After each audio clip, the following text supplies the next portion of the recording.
Today, we're digging into 8 home selling pitfalls you should avoid.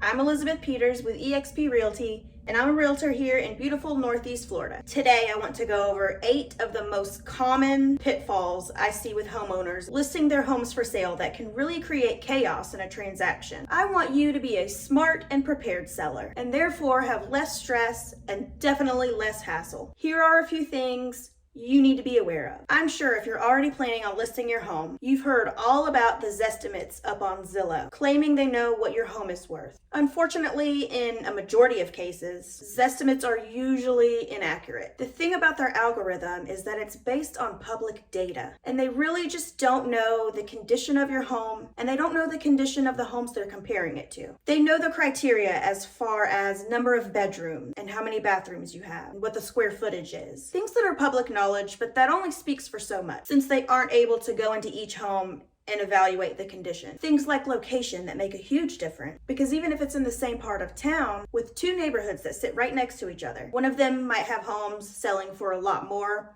or a lot less than the other. When prices go up, it's easy to create an idea and come up with a number in our mind as far as what homes are actually worth. Consider hiring a professional to do an in-depth market analysis if you're interested in knowing where your home lines up with similar properties that have recently sold in your area. Intentionally overpricing a home just to see what happens is not a good strategy.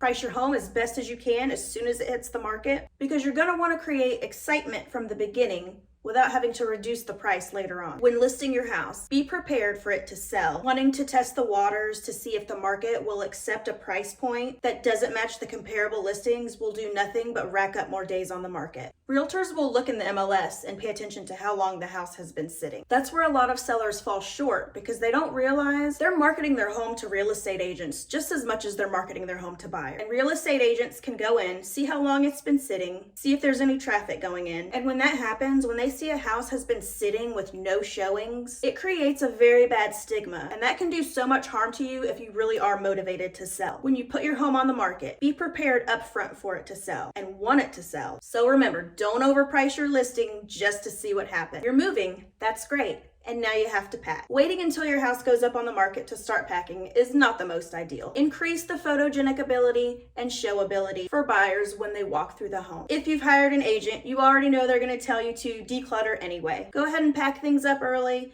Tackle this chore without even realizing it. Start with least frequently used rooms, like garages, attics, and unoccupied spare bedrooms that aren't used every day. Once those areas are packed up, you can then stack those boxes to one area of the garage. Save the most heavily used areas for last, but go through the house and get rid of anything you don't want coming with you. It takes a bit of planning and patience, but that stress will be reduced when it's time to move if you remember not to skip this part. Landscaping should not be an afterthought. You want an environment where you're impressing potential buyers from the moment they can see your house online. Drive up to your house from the street and walk up to the front door. Believe it or not, curb appeal does add value to your home because it sets the tone for the inside. Pay attention to your grass, add some trees, and liven up your flower beds. A little bit goes a long way. You do not have to go crazy with it. You can evaluate your curb appeal even further by replacing any old, worn out house numbers if you have those, and get a fresh coat of paint on the door if its appearance is looking dingy. As a seller, it is absolutely crucial to allow buyers to see your home. It does not matter if we're in a seller's market or not. Your goal when selling your home is to create as much exposure to as many pre-approved buyers as you are able to get through the door. You have to allow showings to sell it. There are many situations that can make it difficult to open your home to buyers. Work schedules, school schedules, and sometimes there's pets that need to be removed, and that can complicate showings. But it's really important when you're listing your home for sale to have a plan in place